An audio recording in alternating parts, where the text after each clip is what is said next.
Alors Jean-Pierre, on est dans ta bibliothèque de livres du 16e, 17e. Alors 16e, 17e, 18e, un peu 18e. Alors effectivement, on te connaît notamment pour la poésie numérique et notamment génération automatique de texte. Ouais. Donc comment passer effectivement de cette poésie expérimentale, poésie numérique, au retour à cette poésie du Moyen Âge et de la Renaissance?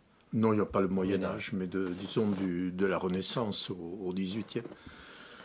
Comment passer? Pour plusieurs raisons. D'abord, une raison toute bête, c'est que je suis un collectionneur et que dans l'esprit, j'ai toujours collectionné. Petit, c'était les timbres ou les images.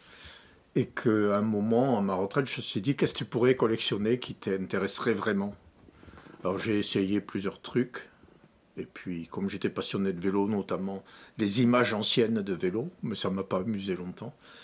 Et puis je me suis dit, mais des livres anciens, tu aimerais. Et effectivement, j'ai commencé, puis je me suis pris au goût.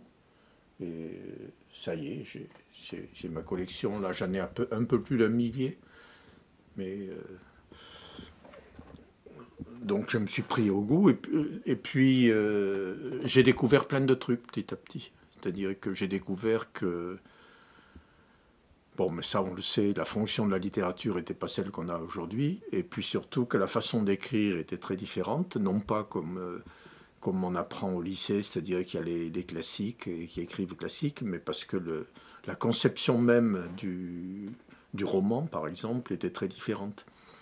Et que ça m'a amusé, puis j'ai découvert beaucoup de poésie, énormément de poésie que je ne connaissais pas, de poètes. C'est un siècle de poètes, le 17e essentiellement. Il y a peu de romans, il y en a, qu'on ignore d'ailleurs. Au lycée, on ne te parle jamais des romans du XVIIe siècle, ou très peu. On fait allusion vaguement à Le Diable boiteux ou des trucs comme ça, mais on ne sait pas qu'il y en a plein. Par exemple, celui que je t'ai montré tout à l'heure, l'Ariana, personne ne le connaît. Alors tu m'as dit qu'il y avait eu 10 éditions. Oui, il y a eu 10 éditions de l'Ariana sous divers formats et ça a été un des très grands succès de librairie du XVIIe siècle.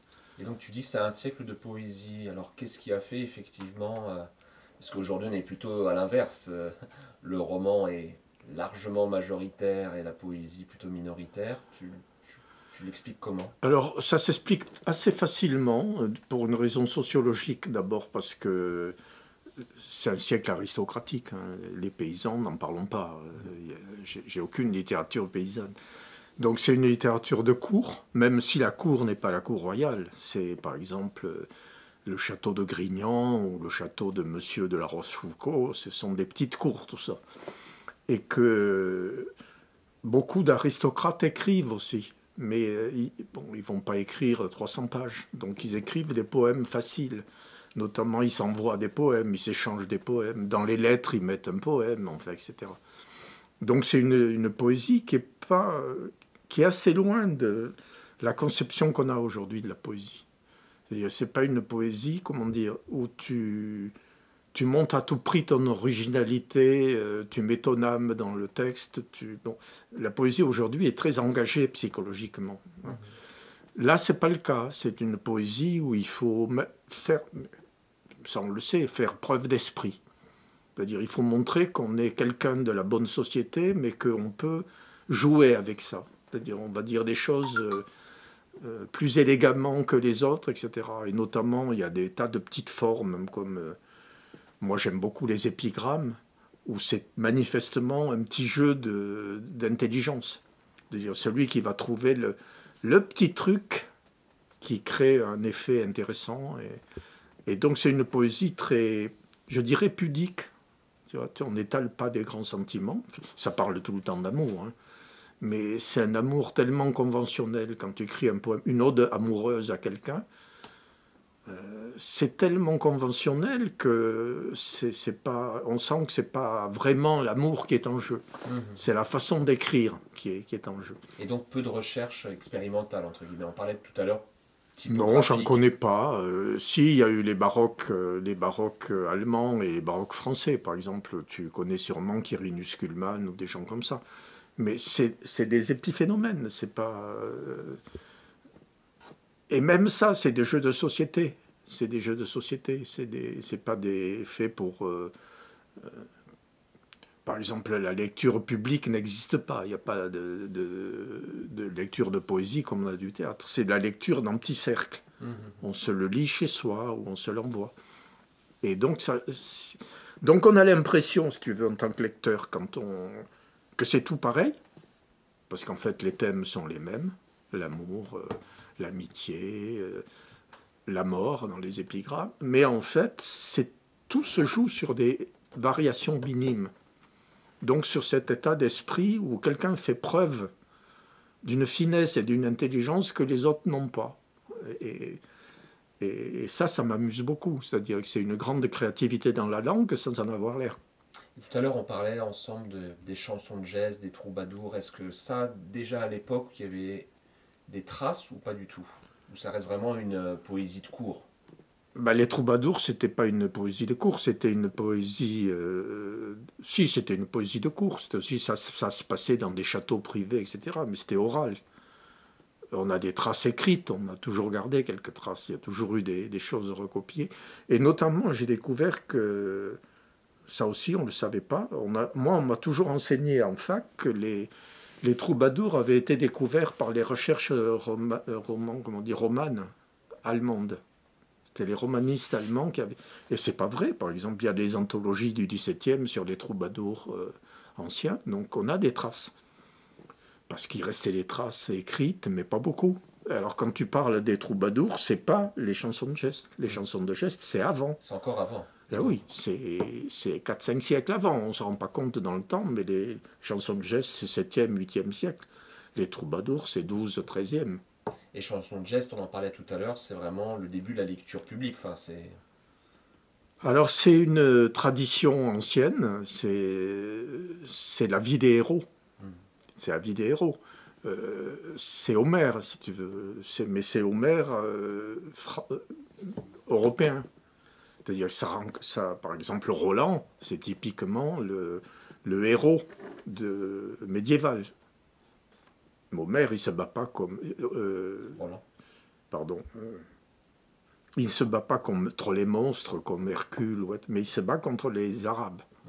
Donc il y a un ennemi identifié, et la chanson de geste va raconter tous les effets de ces héros-là. Par exemple, le charroi de Nîmes, il raconte l'histoire, comment, alors je ne sais plus quel est le nom du héros, a conquis Nîmes, avec des ruses classiques qu'on connaît tous, en se déguisant en marchand, etc.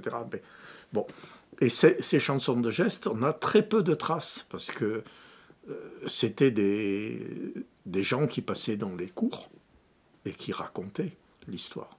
C'était des conteurs. Simplement, ils racontaient en vers.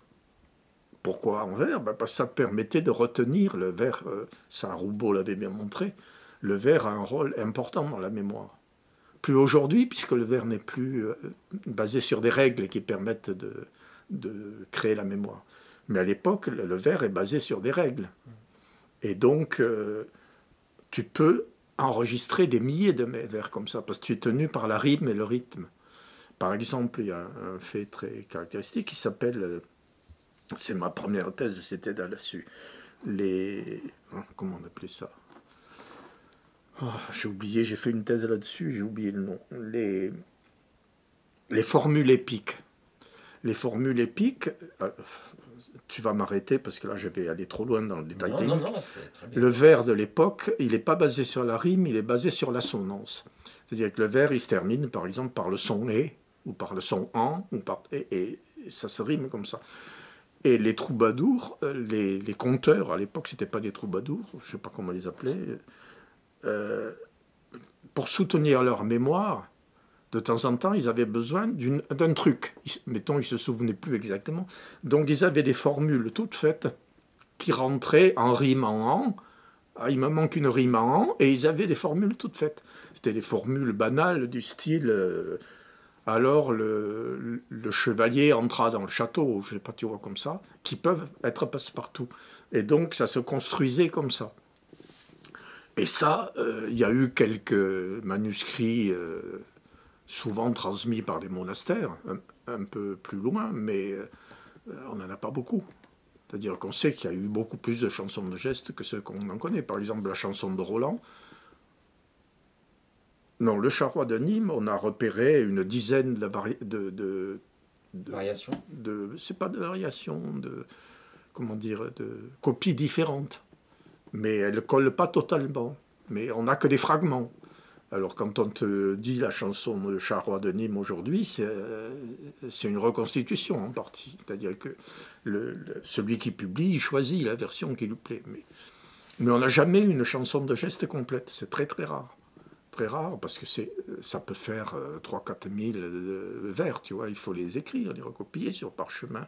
Et est-ce que tu fais un parallèle avec ton travail sur la génération automatique de texte finalement? Pas du tout. Parce que... Le seul parallèle, ce serait la multiplicité et le fait que le générateur, il va choisir à un moment quelque chose qui lui convient. Mais c'est tout, ça n'a rien à voir. Moi, le générateur, il fonctionne. D'abord, j'ai essayé à un moment de faire un générateur de rimes, mais c'est très difficile. Parce que tu imagines le nombre de calculs qu'il faut pour faire la rime au bon moment sur le même thème. Bon, c'est très compliqué. Et en plus, ça me fait penser, c'est bizarre comme comparaison, mais je crois qu'elle est assez juste, au pilotage automatique de voiture. Depuis le temps qu'on en parle, on n'y est pas encore arrivé. Et j'entendais un chercheur hier, je ne sais plus où, ou avant-hier, à la télé, qui disait qu'il y avait trop de paramètres dans la vie réelle pour qu'on arrive à faire un logiciel qui les intégrerait tous. C'est toujours susceptible de faire des erreurs.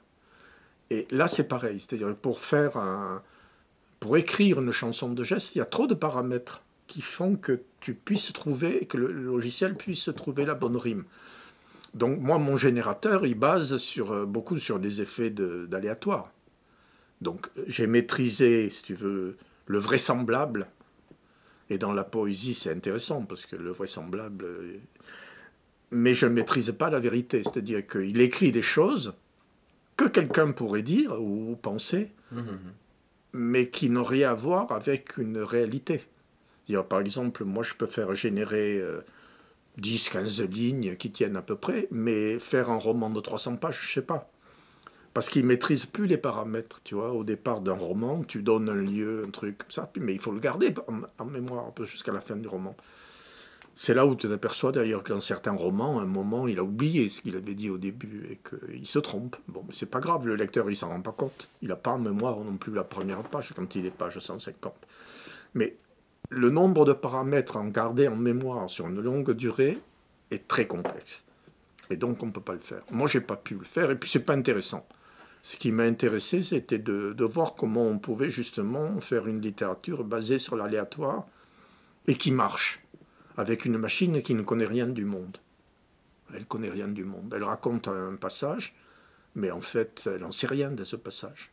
Et est-ce qu'aujourd'hui, avec ce qu'on appelle l'intelligence artificielle, elle va chercher des bases de données qui sont de plus en plus amples? Bien sûr, ce qui fait le succès actuel de l'intelligence artificielle, c'est la mémoire.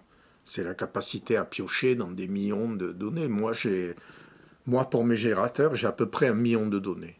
Ce qui est ridicule par rapport à l'intelligence artificielle, qui a des milliards, des centaines de milliards de données, puisqu'il a tout le web. Donc, et après, ce qui est bien dans l'intelligence artificielle actuelle, c'est le calcul des possibles d'un fragment à l'autre, etc. Bon, moi, je ne suis pas allé très loin là-dessus, je laisse une aléatoire en grande partie, mais ça marche. Pourquoi ça marche? Parce que l'esprit humain est habitué au langage. Il vit dans le langage. Et il garde beaucoup d'invraisemblables, ne lui paraissent pas invraisemblables. Quand il est dans un récit, il se dit « Ah ben tiens, à un moment, le héros était à tel endroit, puis il est à tel endroit, mais pourquoi pas ?»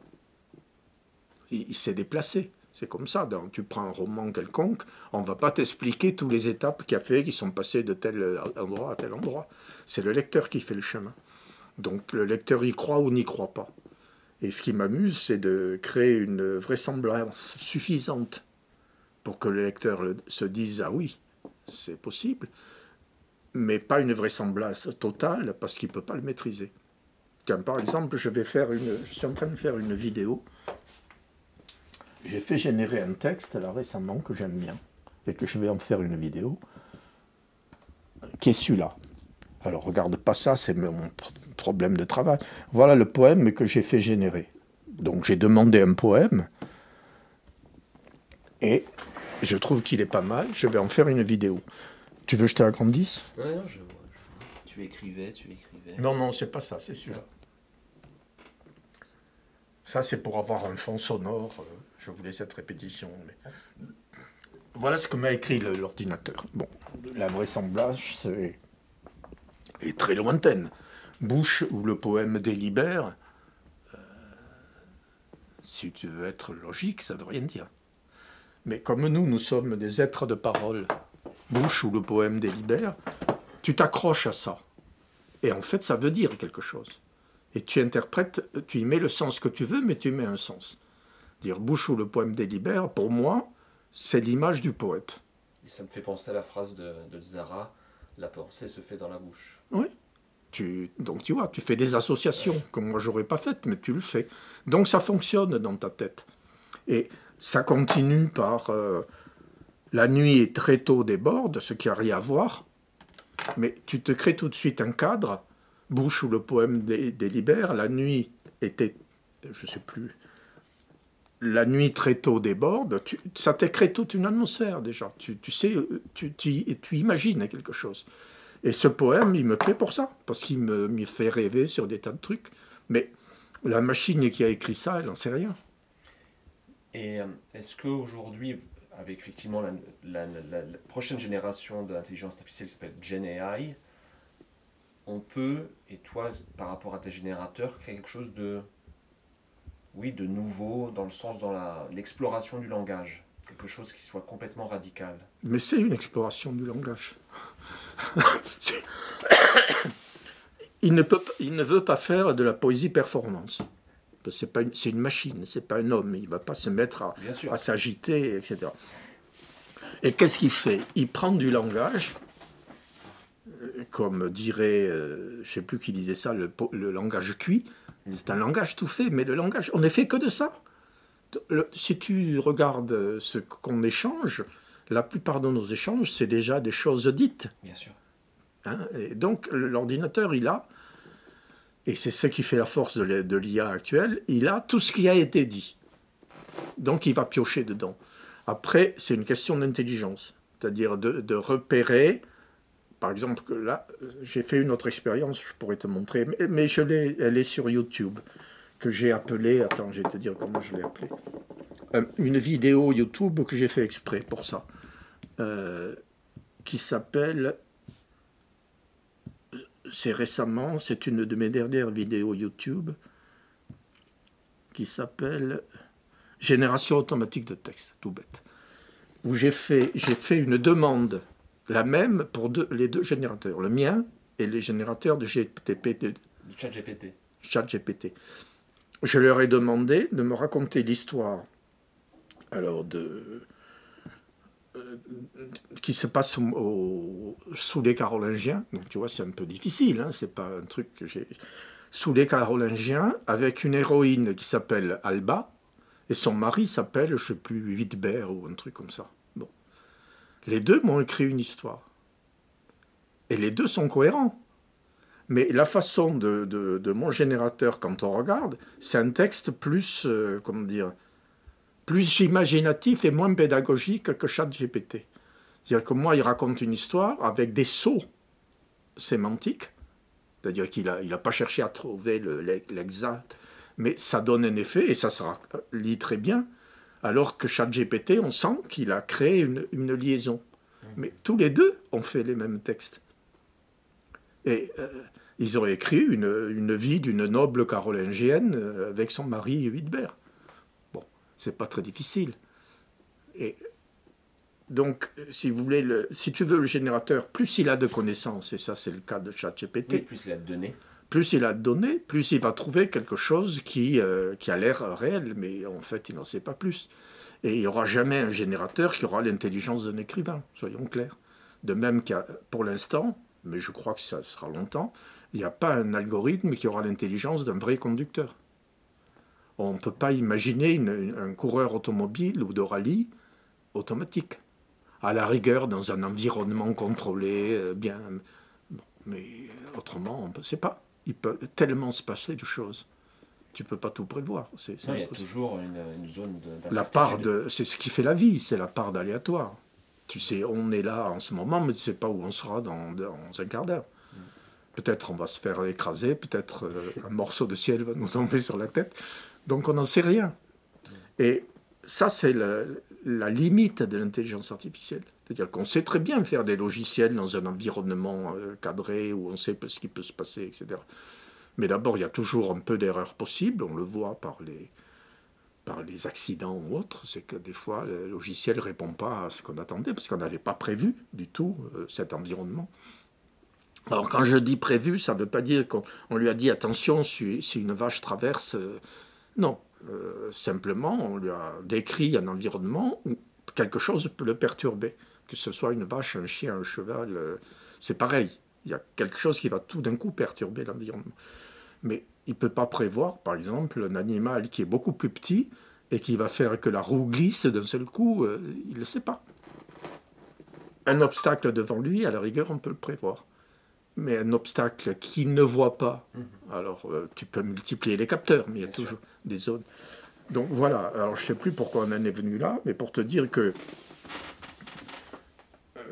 ce qui m'a toujours intéressé, c'est ça. C'est comment on peut faire de la littérature, puisqu'il est question de littérature, en simulant l'esprit humain, en sachant qu'on n'est pas dans le calque de l'esprit humain, mais en simulant l'ouverture de l'esprit humain. C'est-à-dire, ce qui nous intéresse dans un bon écrivain, c'est pas qu'il nous raconte quelque chose qui est 100 fois écrit, qu'il me dise alors il traversa la rue, le feu était au vert, etc. Mais une voiture, bon, on le sait, ça peut arriver, mais qu'il fasse ce que font tous les bons écrivains, des sauts sémantiques qui m'amènent dans un espace où je ne serais pas allé naturellement et qui me surprend. Tout d'un coup, ça devient intéressant, le langage devient intéressant. Et le langage humain a cette faculté qui est extraordinaire, c'est d'être adapté à tout. Je crois que c'est Fielding qui disait ça, ou Swift, qui disait que si le langage devait être assez précis, il faudrait qu'on puisse transporter sur soi tous les objets du monde. Parce qu'effectivement, tu ne sais pas quel objet tu vas être confronté, dans quelles conditions, etc. Et le langage a cette souplesse qu'il il n'est justement pas, il n'est ni rigide, ni exact. Ni rigide, ni exact. Tu vois, quand je parle, il m'arrive de buter, je ne cherche plus un mot, mais ça s'adapte quand même. Et ça, c'est très difficile. Donc, moi, mes générateurs, dans le poème que je t'ai montré, ils marchent bien pour la poésie pour ça, parce qu'il va créer des sauts sémantiques, mais qui sont créatifs pour l'esprit humain. Et c'est pour ça que tu as des gens qui sont amateurs de poésie, d'autres et d'autres pas. Parce qu'à mon avis, ils n'ont pas l'intelligence du saut sémantique. C'est-à-dire, si tu lui dis quelque chose, tu vois, je t'ai dit tout à l'heure bouche ou je ne sais plus quoi, si tu n'as pas une ouverture d'esprit qui te permet de t'adapter, à dire, tiens, mais ça ne veut pas rien dire, ça veut dire quelque chose. Si tu dis, mais ça ne veut rien dire, ce que te disent la plupart des gens quand ils disent la poésie, bah oui, ça ne veut rien dire. La poésie demande cette... pour ça qu'elle est si peu, je vais être méchant, mais elle demande un niveau culturel suffisant, ou un niveau artistique suffisant pour que tu t'adaptes, tu fasses l'effort de t'adapter au poème et non pas d'adapter le poème à toi. Et ça, peu de gens, pas énormément de gens en sont capables. Tu le vois quand tu enseignes dans les lycées, par exemple. Il y a des gamins qui tout de suite entrent dedans et qui vont dire « Ah oui, ça pourrait vouloir dire ça ». Et d'autres qui « Bon, ça ne veut rien dire ». Oui, mais ça ne veut rien dire. Sauf que ça ne veut rien dire, t'ouvre complètement l'esprit sur les mécanismes du langage. Ça te rend intelligent, en gros. Quand je dis ça te rend intelligent, ça veut dire que ça ne te rend pas prisonnier des formules toutes faites. Tu t'aperçois qu'il y a un jeu dans le langage qui peut être le tien. C'est celui du poète qui dit « Mais moi, ce jeu-là, c'est le mien. Je vais créer ce jeu. » Et d'autres qui n'y pénètrent pas du tout. Et ce jeu du langage, tu crois effectivement, via ton générateur ou les intelligences artificielles actuelles, peut être vraiment infini ou Bien sûr. Regarde, j'ai fait plus d'un millier de vidéos chaque fois sur un texte qu'a écrit mon générateur. Il n'y a pas de limite. Moi, mon générateur, quand il fonctionnait bien pour certaines expos, mais ce n'est pas le cas, il pouvait écrire dans une expo 1000 ou 2000 poèmes. Pour l'expo des immatériaux à Pompidou, il avait écrit 36 000 poèmes. 36 000 poèmes. Et cette exposition, j'en parlais ben hier, enfin, j'en avais parlé avec Alexandre Gerban, des immatériaux. Tu peux en dire quelques mots? Oh, c'est déjà vieux dans mon esprit, oui, je peux en dire quelques mots. C'est l'intelligence de Lyotard qui avait compris que le monde numérique allait devenir très important. Parce qu'à l'époque, 85, dans la vie quotidienne, le numérique n'avait pas beaucoup de place, hein. Ouais, il n'y avait pas Internet, il n'y avait pas... Si, peut-être Internet, mais l'Internet première mouture. Le premier Internet que j'avais, c'est un texte qui partait du bas de l'écran et qui défilait en montant lentement, écrit en vert fluorescent. Bon, c'était un travail de... C'était ARPANET, c'était un travail pour chercheurs. Ça aidait les chercheurs parce qu'on pouvait... Mais il n'y avait rien dans le public. Moi, mon premier micro-ordinateur, ça a été dans les années 80. Avant, c'était des machines à calculer, ce n'était pas des ordinateurs. Le premier exactement que j'ai eu, c'est en 75, 76. Mais bon. Donc Lyotard avait compris ça, et il a voulu montrer le monde que ça allait devenir. Et donc il l'a fait avec les moyens de l'époque. Donc il ne pouvait pas mettre une intelligence artificielle et qui s'adressait au public qui rentrait. Il ne pouvait pas, ça n'existait pas. Donc il avait fait un tas de choses. Et à l'époque, il y avait déjà, les chercheurs commençaient à s'intéresser à l'ordinateur pour le langage. Par exemple, il y avait à Saint-Cloud une équipe de recherche sur le langage. Bon. Mais ils s'y intéressaient pourquoi? Pour faire des calculs statistiques, en gros. C'est-à-dire, ce qui a, à mon avis, aucun intérêt, mais pour des chercheurs, ça en a. Combien de fois le mot religieux a été employé par Diderot dans la religieuse? Bon, ça va, ça donne une indication, mais on ne pouvait pas en tirer grand-chose. Mais c'était ce que faisaient faire les ordinateurs à l'époque, pas plus, hein. Et donc il avait, lui, eu l'idée, comme un peu anticipatrice, d'utiliser deux méthodes par rapport à la littérature. Son fameux livre, Hyperlivre, avec plusieurs auteurs qui collaboraient, qui a été une expérience, à mon avis, pas très passionnante, parce que, par la faute des écrivains, hein, parce qu'ils n'ont pas compris le jeu. C'est-à-dire chacun s'est enfermé dans son texte et n'a pas multiplié les échanges avec les textes des autres. Or, c'était ça le but. C'est-à-dire que Lyotard avait compris la notion d'hypertexte, qui commençait à exister, puisque j'avais écrit un bouquin qui s'appelait Hypertexte à l'époque, chez Erol, je crois. Et en même temps, c'était une espèce de défi de dire, on va voir qu'est-ce que vous pouvez faire en littérature.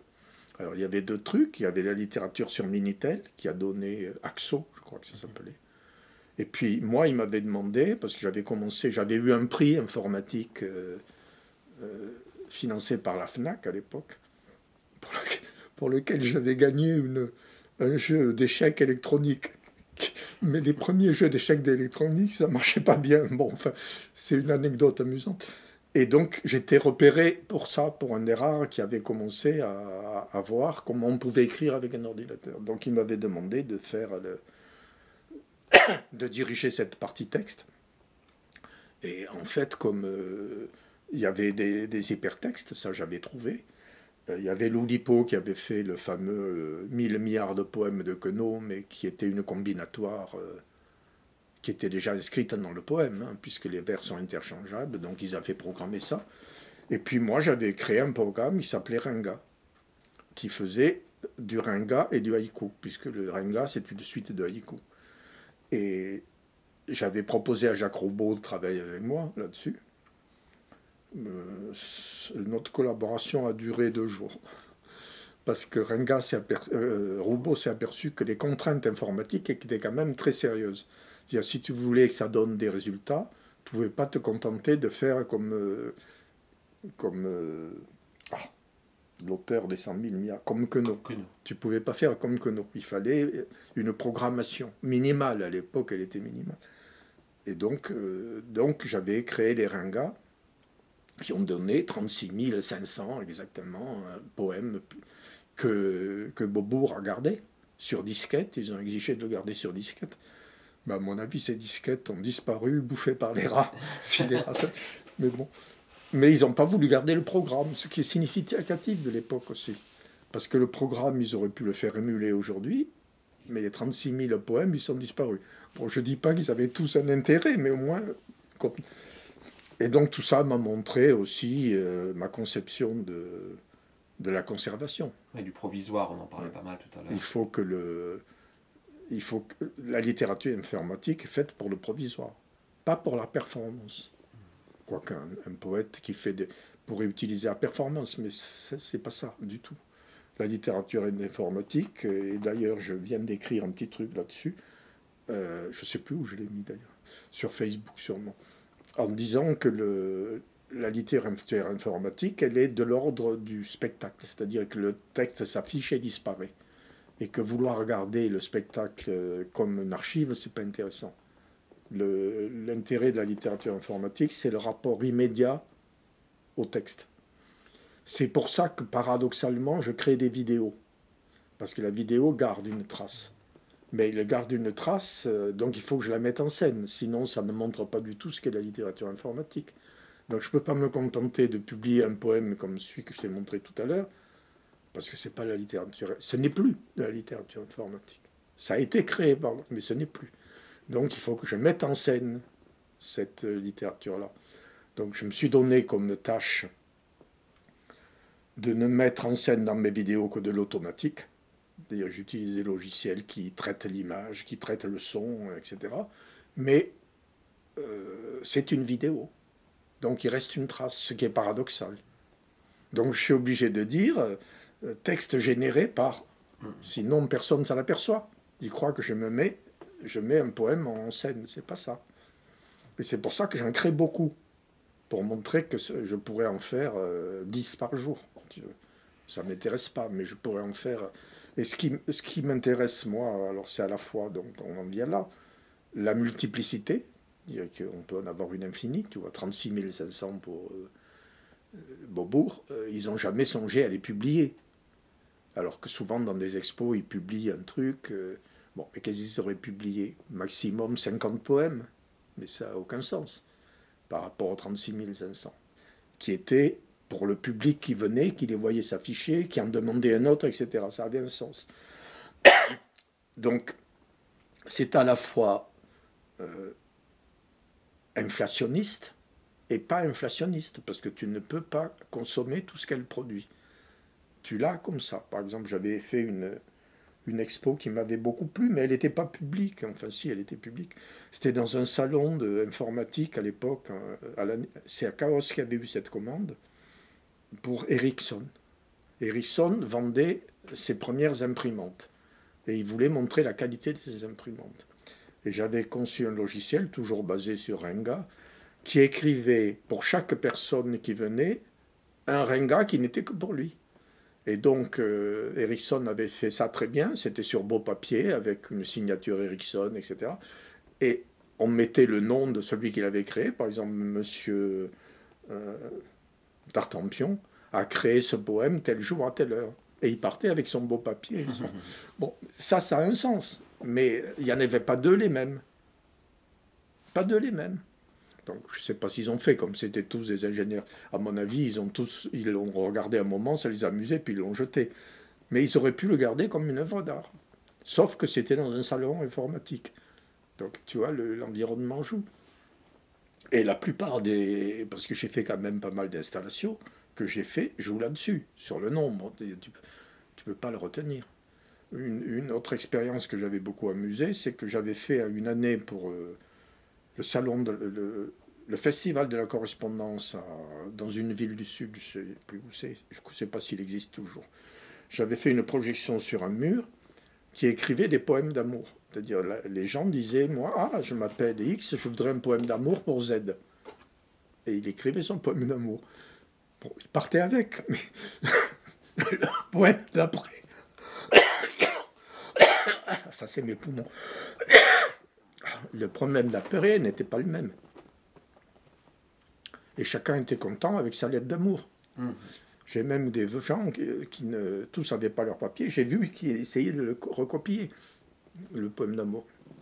Et puis, ils en avaient un, ils disaient « Ah, celui-là est bien, je le recopie ». Et puis, arrivait un autre, il dit « Ah, celui-là aussi ». Puis, au bout de 2 ou 3, ils abandonnaient, c'était pas la peine. Ils avaient compris qu'ils ne pourraient jamais avoir tous les poèmes qui s'écrivaient. Enfin, des lettres d'amour, c'était différent. Je l'ai utilisé aussi ça pour une exposition à la Cité de Carcassonne, où j'avais fait faire des lettres de troubadour sur 2 tombes Il se projetait comme ça. Et il écrivait des lettres Sur les tombes. sur les tombes. Ça va être beau. Enfin, pas sur les tombes, parce que c'était dans un musée, sur les plaques funéraires. Tu sais, ce qu'on trouve dans les églises avec le chevalier, le nom, etc. Donc ce qui m'a toujours intéressé, c'est ça. C'est à la fois public, mais moi, personnellement, je ne suis pas un être de performance. C'est-à-dire que j'aime pas me mettre en scène. C'est pas mon truc. Je suis un gros timide, même si j'en ai pas l'air. Corporellement, je me sens pas à l'aise. Par exemple, j'aime pas la danse. Parce que je sais pas bouger mon corps. J'aime pas. Je suis pas Julien Blaine. Lui, il s'engage à Oui, fond. c'est son corps. C'est son corps. Et donc, j'ai fait des trucs publics, mais toujours sur cette idée de vous attendez un truc, vous l'aurez, mais vous pouvez en avoir 10 000 comme ça. Alors, à la fois, ça déstabilise, et en même temps, ça laisse un drôle de goût. Qu'est-ce que c'est que cette littérature que je ne peux pas mettre dans un livre et je ne peux pas stocker chez moi. Donc, et qui est provisoire. Qui est provisoire, et elle est faite pour être provisoire. Est-ce que c'est mais elle n'est pas provisoire, en ce sens qu'elle est limitée dans le temps. C'est le texte qui est provisoire, c'est pas la littérature. Pour ça que j'ai fait, je sais pas si tu as suivi des trucs que j'ai fait, je sais que tu en as suivi beaucoup, mais c'est pour ça que j'ai fait des tas de romans électroniques. Par exemple, Un monde incertain, c'est un roman, mais ce roman, il se diffuse sur des tas d'espaces différents, dans des blocs, et tous les jours, je peux créer des pages d'un monde incertain. C'est un roman, avec une thématique, et des personnages. Mais ces personnages, tu peux les retrouver. Un jour, tu vas retomber sur Ganancé, et puis le lendemain, tu demandes un autre texte. C'est pas Ganancé, c'est Rachel Charlus. Pourtant, c'est un personnage. Donc, c'est très compliqué à suivre. Tu peux pas. Et j'aime bien cette intertextualité. Ça, je crois que je travaille surtout là-dessus. Plus que sur le texte, c'est sur l'intertexte. Comment se crée quelque chose en dépit du fait que ça ne crée pas une histoire linéaire. Ça ne peut pas créer une histoire linéaire. Pour ça, on revient au roman que tu me parlais, que tu as eu. Oui, ce que j'ai trouvé dans le roman 17e, c'est qu'ils n'arrêtent pas de passer d'une histoire à l'autre, d'une histoire à une sous-histoire. Le plus connu de ça, c'est fin 16e, c'est le roman où, comment il s'appelle déjà, putain, ma mémoire, où un groupe de voyageurs se retrouvent et ils se mettent tous à raconter des histoires. Et en fait, les histoires peuvent se recouper, mais pas vraiment. Mais quand tu prends, par exemple, des romans de celui qui a écrit de Scarron, c'est difficile à suivre aujourd'hui, parce que dans l'histoire, il y a des tas de sous-histoires. Et tout d'un coup, tu es dans un récit, puis pouf, il passe à un autre, et tu retrouveras le même quelques pages plus loin, mais le lecteur actuel n'est pas habitué à ça. Le lecteur actuel, quand tu es dans un roman, et pour moi, le plus caractéristique, c'est le roman policier. Quand tu es dans un roman policier, tu suis. Et si tu ne suis pas, ça n'a aucun intérêt. Donc, il t'amène d'un point A à un point B. Moi, c'est pas ça. Moi, un roman, tu pars d'un point A, tu ne sais pas où est ce point A dans l'ensemble de la structure, et tu peux passer par X, Y ou Z. C'est pour ça que j'appelle mes romans quantiques. Ce n'est pas un jeu de mots. Tu sais que la physique quantique, c'est basé sur l'aléatoire, c'est-à-dire l'impossibilité de prévoir où va se manifester telle particule. Il n'y a que des probabilités. Ben moi, c'est des romans à probabilité. Tu ne sais pas où tu vas arriver. Et pourtant, si tu arrivais à tout garder et à tout lire, tu verrais qu'il y a une cohérence. Est-ce que cette intertextualité, tu peux la faire également dans le poème? Par nature, ça l'est. Bon, moi, j'ai choisi de faire des poèmes qui étaient autonomes en eux-mêmes, mais bon, je pense que si tu les regardais, mais c'est impossible, mais si on les regardait tous, on s'apercevrait qu'il y a des cohérences, parce qu'en fait, il est basé sur les mêmes bases de données. Il y a que j'ai pas toutes les données du monde. Par exemple, il y a quelques années, tu m'avais dit, effectivement, je peux faire un poème à la façon apollinaire, mais si tu lui demandes à ton générateur de mélanger du apollinaire à du Mallarmé, est-ce qu'effectivement, on est dans ce cadre-là? Non, mais ChatGPT pourrait faire ça. Mais ça ne m'intéresse pas, parce que ChatGPT, pour ça que je t'ai cité cette vidéo, les deux exemples sont très caractéristiques.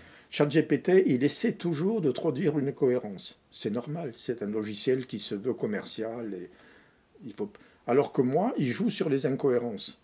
Donc le texte est bien, c'est bien une noble carolingienne dont on raconte la vie. Mais je dirais, c'est poétique en élargissant le mot, c'est-à-dire qu'il fait des sauts, mais ces sauts, l'esprit humain les contrôle très bien.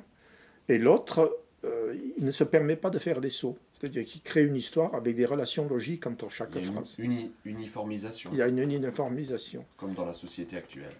Comme dans le texte, dans la plupart des sociétés, lorsqu'il est fonctionnel.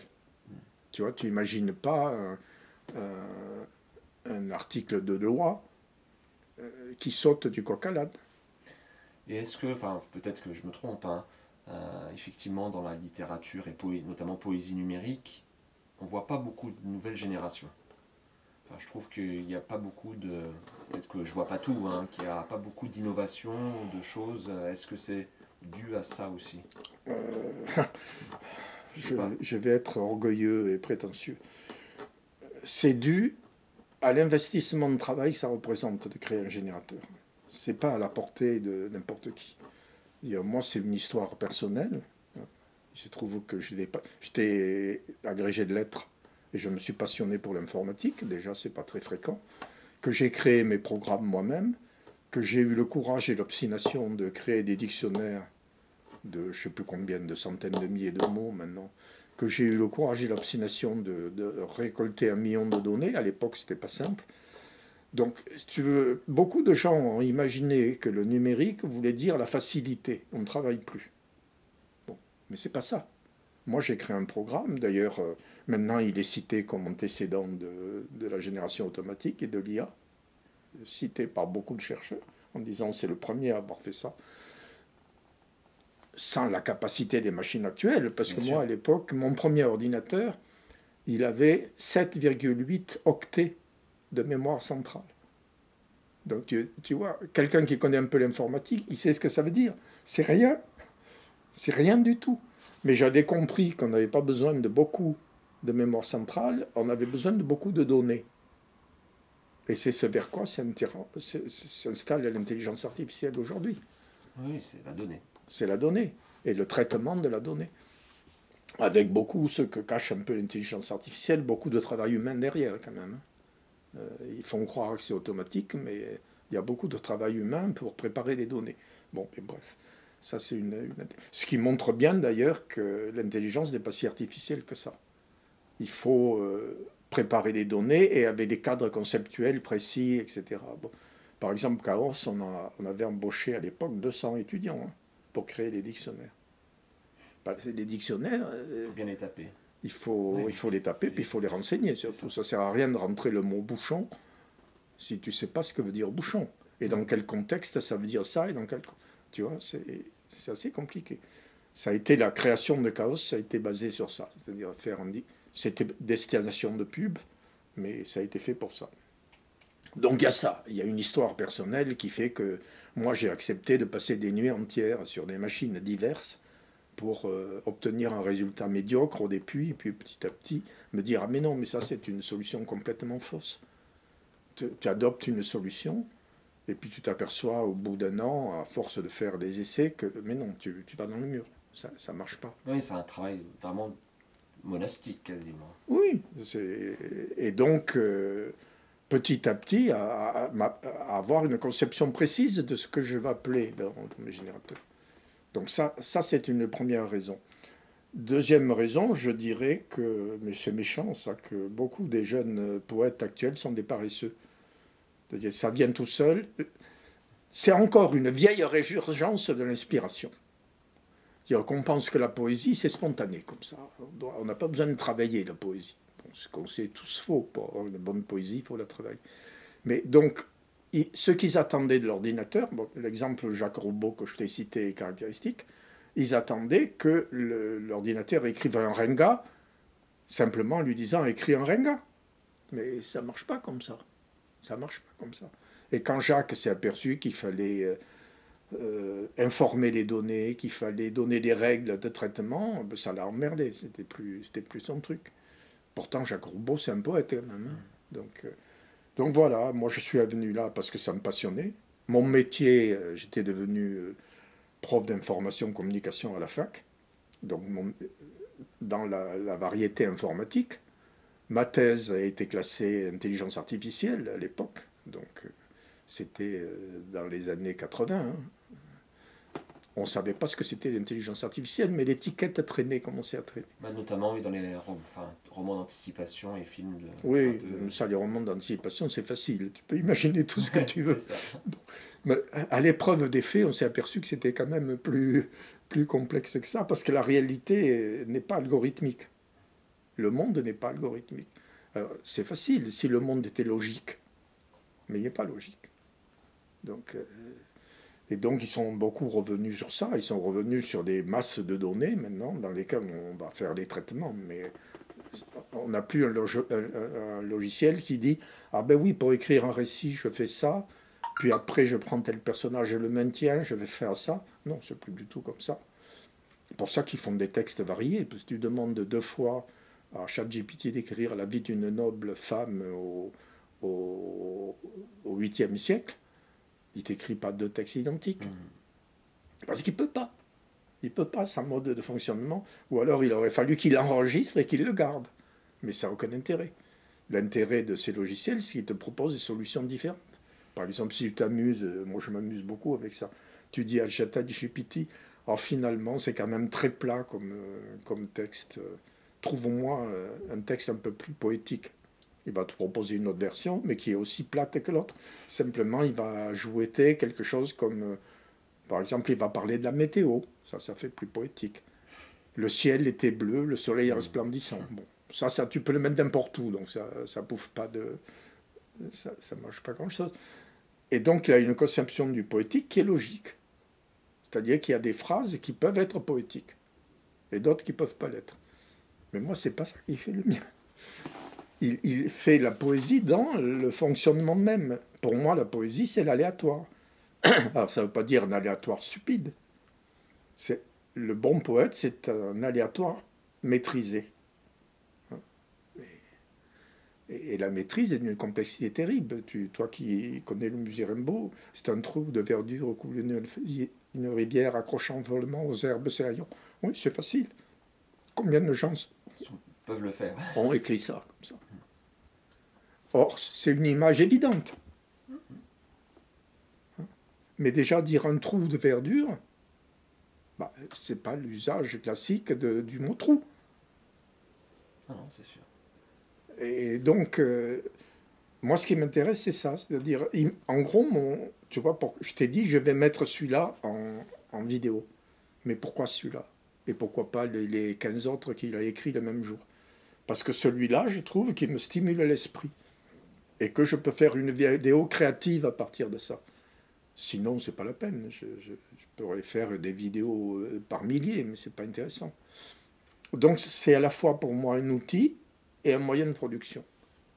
Mais dans lequel je dois maîtriser les règles. Je maîtrise des règles que je m'invente.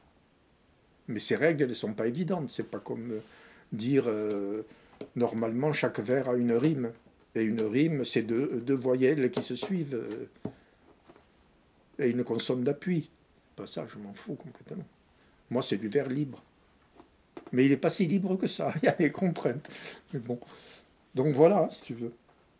Et bon, je ne sais pas, qu'est-ce que je pourrais te dire de plus? Non, mais on parlait effectivement de la création actuelle en poésie numérique, notamment. Tu parlais effectivement du besoin de travail, etc. Et est-ce que tu vois aussi le fait que effectivement, les nouveaux logiciels permettent de créer facilement des choses un peu, en même temps qui paraissent sur écran intéressantes esthétiquement, mais qui n'ont pas cette recherche de ce que tu mentionnes. Ah, je peux donner un exemple.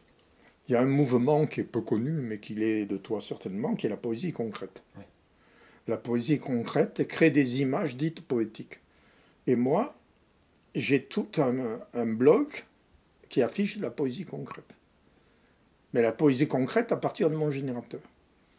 Or, c'est très simple. C'est-à-dire, je fais une vidéo, je prends un fragment de vidéo, et ce fragment de vidéo fait une mise en page qui s'apparente à la poésie concrète. Mais c'est tout. Ça m'amuse un peu par provocation d'avoir fait ça. Ce site, je ne sais pas, il doit y avoir 500 ou 600 poésies concrètes. Je peux te le dire combien il y en a. Si je regarde sur mon ordinateur. Euh,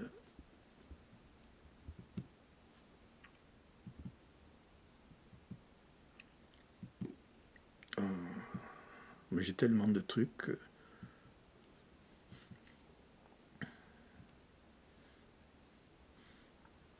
Et je ne vais pas le retrouver en plus. Ah si, c'est peut-être là.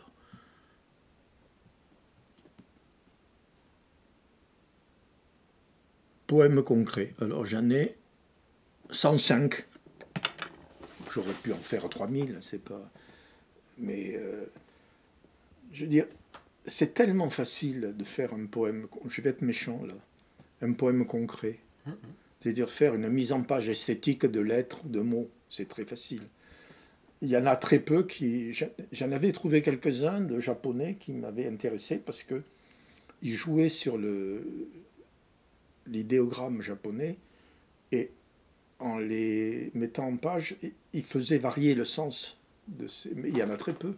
Généralement, ça fait une belle image, mais c'est tout. Et ça, c'est tellement facile. Moi, je peux en faire 50 par jour, j'exagère pas. Ça ne m'intéresse pas. Donc j'ai fait ça pour montrer qu'on pouvait faire ça aussi. Mais c'est pas ça. Moi, ce qui m'intéresse, c'est de créer de la poésie qu'on pourrait appeler poésie, mais qui n'est pas sortie de ma tête, qui est sortie d'une machine que j'ai programmée. Alors c'est sorti de ma tête au 3e degré, si tu veux, mais j'aime bien être dépassé par la machine. Mais je ne veux pas que la machine soit à mon service. Ce que voudraient la plupart des gens qui voudraient utiliser l'ordinateur, c'est qu'elle soit à leur service. Ouais, tout à fait. Mais moi, pas du tout. Elle m'intéresse parce qu'elle n'est pas à mon service. C'est-à-dire sa vie autonome.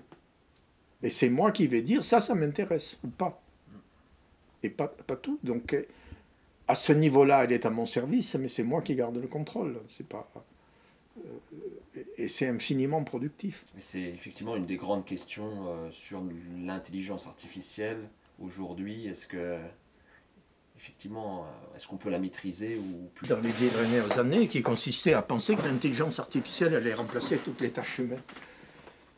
Mais on s'est aperçu que ça peut remplacer des tâches, très bien, mais pas toutes les tâches humaines. Parce que le fonctionnement du cerveau n'a rien à voir avec le fonctionnement des intelligences artificielles. Même quand on dit qu'on utilise des réseaux neuronaux, ça me fait rire. Moi, j'avais créé mon premier réseau neuronal avec 10 cellules. Tu vas pas très loin. Alors maintenant, ils ont évolué, mais quand tu vois le million de connexions qu'il y a dans un cerveau, et en plus dynamique, c'est-à-dire chaque jour, tes connexions se font et se refont. On est loin de ça dans l'intelligence artificielle. On n'a pas cette capacité de régénérer son cerveau.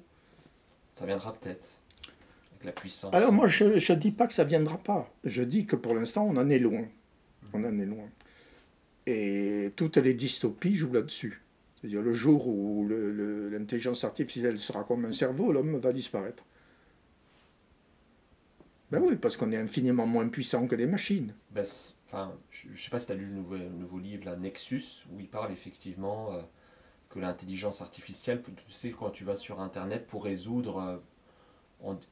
Internet te demande pour accéder à certains sites si tu n'es pas une machine. Et il te demande de résoudre par exemple un puzzle, où il te demande est-ce que dans telle image tu vois... Ouais, ben, beaucoup font ça. Et donc, l'intelligence artificielle ne savait pas le faire. Et l'exemple que donnait l'auteur, c'était que l'intelligence artificielle avait contacté des humains en Inde pour leur demander de résoudre pour elle ce puzzle ou ce problème pour pouvoir accéder au site. Tu vois, parce que son objectif final, c'était d'accéder au site.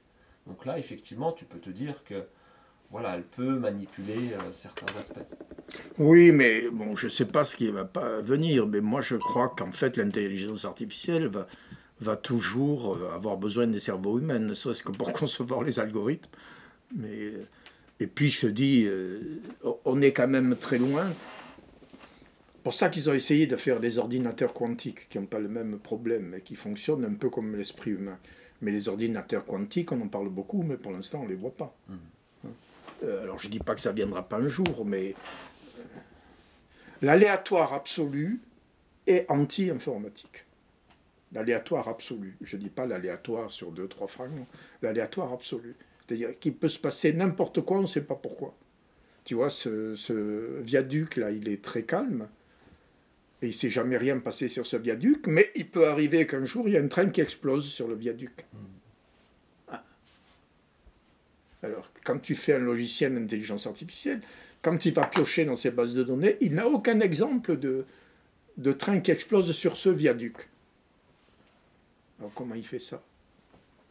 Ou alors, il faut qu'on lui ait programmé en lui disant, tous les viaducs sur lesquels passe un train, il peut y avoir une explosion.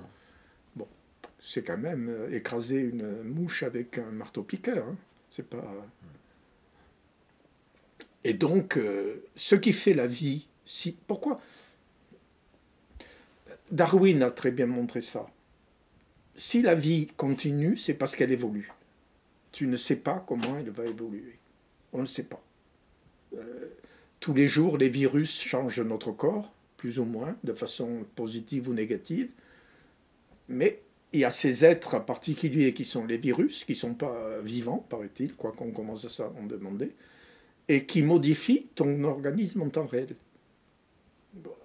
Donc tu ne sais pas ce qu'est un homme. Demain, tu ne sauras pas ce qu'est un homme. Je ne sais pas ce qui sera l'humanité demain.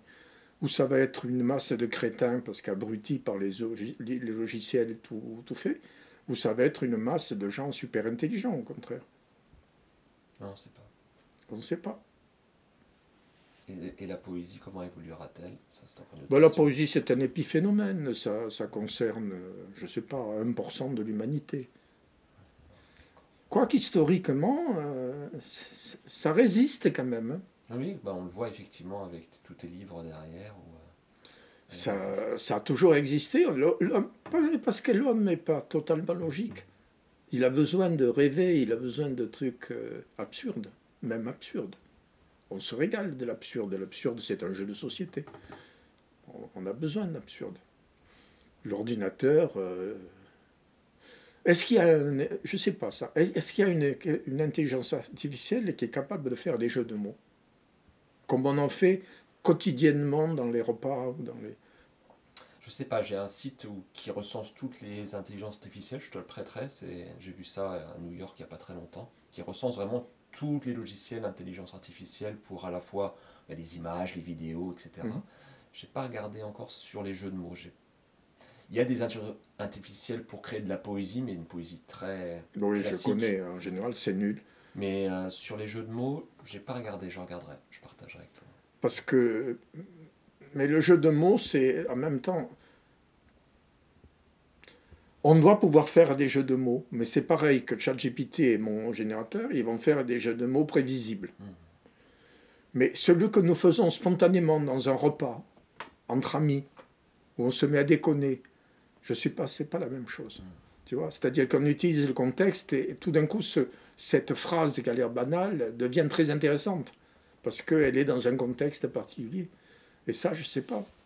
Le problème des ordinateurs, c'est quand même ça, c'est qu'ils sont hors contexte. Oui, c'est ça. On peut leur définir des contextes, mais la définition des contextes qu'on peut leur donner est très limitée. Alors c'est bien pour faire un aspirateur automatique, qui va tourner dans la pièce et qui, on lui dit, ne foncez pas sur le pied de table, mais bon, ça va pas très loin, c'est un contexte très limité. Et en même temps, s'il y a un escalier, il faut qu'il fasse gaffe, parce que si on ne l'a pas prévu... Bon, enfin, bref, il y a des tas de trucs comme ça. Merci Jean-Pierre. Je t'en prie.